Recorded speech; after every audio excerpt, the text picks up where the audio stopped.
Phogat Paris Olympic में अयोग्य घोषित। 100 ग्राम वजन ज्यादा होने पर अयोग्य घोषित की गई। 50 किलोग्राम वेट कैटेगरी में फाइनल में पहुंची थी विनेश फोगाट को अयोग्य घोषित करने का विरोध। भारत ने ओलंपिक संघ से कड़ा विरोध दर्ज कराया। विनेश फोगाट मामले पर अंतर्राष्ट्रीय कुश्ती महासंघ के अध्यक्ष नेदान लोलोविच का बयान सामने आया। कहा, इसमें कुछ नहीं किया जा सकता, सभी को नियम का सम्मान करना होगा। फोगाट के डिस्क्वालिफिकेशन पर जताया दुख। कहा, उनका वजन थोड़ा सा अधिक था, लेकिन नियम तो नियम है और तरीका सार्वजनिक है। लोग जिस तरह से नियमों से अलग बात कर रहे हैं, ऐसा मुमकिन नहीं है। जो खेल में हिस्सा लेने आते हैं उन्हें नियमों के बारे में जानकारी होती है। अब उनके पास अगली बार का मौका है।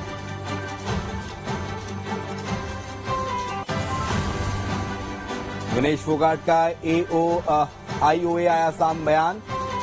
मुख्य चिकित्सा अधिकारी डॉक्टर दिनेश पौड़ीवाला का बयान सामने आया। कहा, जांच में हमने पाया कि उसका वजन बढ़ गया है। कोच ने वजन घटाने की प्रक्रिया शुरू की। रात भर वजन कम करने की कोशिश हुई। सभी प्रयासों के बाद भी वजन 100 ग्राम ज्यादा था। इसकी वजह से हम 50 किलोग्राम वर्ग में नहीं जा सके।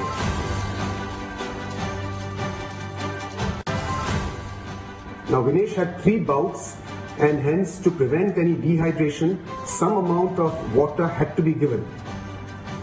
We found that her post-participation weight was increased more than normal and the coach initiated the normal process of weight cut that he has always employed with Vinesh. This is something that's worked with her for a long period of time. He felt confident that this would be achieved. And over the night, we went ahead with the weight cut procedure. However, in the morning, we found that despite all of our efforts, her weight was 100 grams over her 50 kilogram weight category, and hence she was disqualified.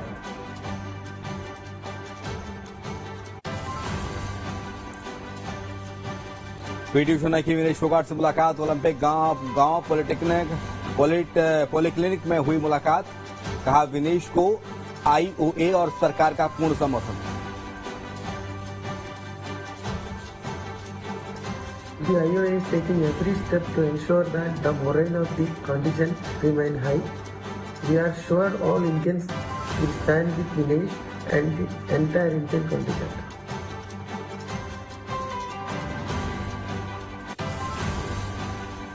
PM Modi ने Indian Olympics association से विनेश फोगाट मामले पर सख्त आपत्ति दर्ज कराने को कहा। प्रधानमंत्री मोदी ने IOA की अध्यक्ष PT उषा से बात कर इस मसले पर मांगी जानकारी। पीएम मोदी ने इस स्थिति में सभी विकल्पों पर विचार करने को कहा है। पीएम मोदी ने एक्स पर पोस्ट कर कहा, विनेश आप चैंपियनों में चैंपियन हैं, आप भारत का गौरव हैं और प्रत्येक भारतीय के लिए एक प्रेरणा है। मजबूत होकर वापस आओ, हम सब आपके साथ हैं। विनेश फोगाट पर संसद में खेल मंत्री मनसुख मंडाविया का बयान। कहा, विनेश का वजन आया 50 किलो 100 ग्राम। उनके साथ हमेशा हंगरी के कोच रहते हैं। फिजियो भी विनेश के साथ थे।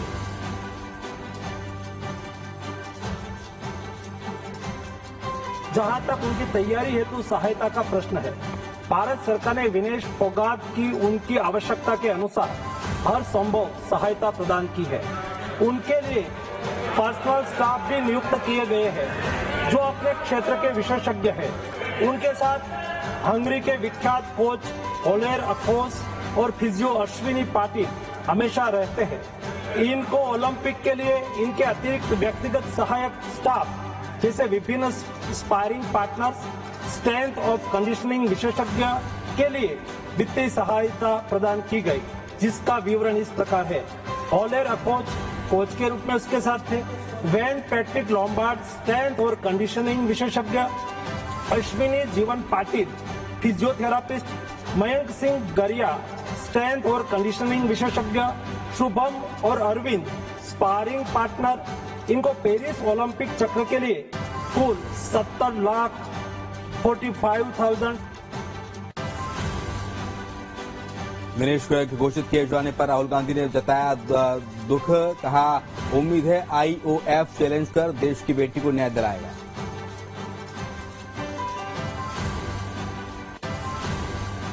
रायपुर से भाजपा सांसद ब्रजमोहन अग्रवाल ने छत्तीसगढ़ में ट्रेनों के हालात को लेकर संसद में खेल मंत्री अश्विनी वैष्णव से सवाल किए, जिसका जवाब रेल मंत्री ने ब्रजमोहन अग्रवाल को दिया। रेल मंत्री ने बताया कि छत्तीसगढ़ में आज 58 मेल एक्सप्रेस ट्रेन चल रही हैं, वहीं 128 पैसेंजर ट्रेन चल रही हैं।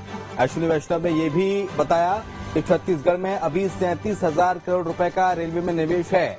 साथ ही 1,358 किलोमीटर नई रेल लाइन का निर्माण हो रहा है। इसके अलावा 17 डबल लाइन प्रोजेक्ट पर काम हो रहा है।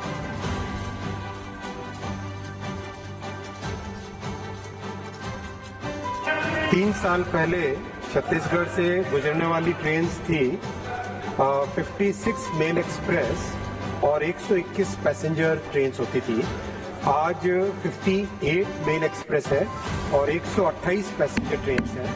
लेकिन इतने पे ही रुकने की बात नहीं है माननीय अध्यक्ष जी। छत्तीसगढ़ में आज करीब 37,000 करोड़ रुपए का इन्वेस्टमेंट रेलवे के डेवलपमेंट के लिए हो रहा है।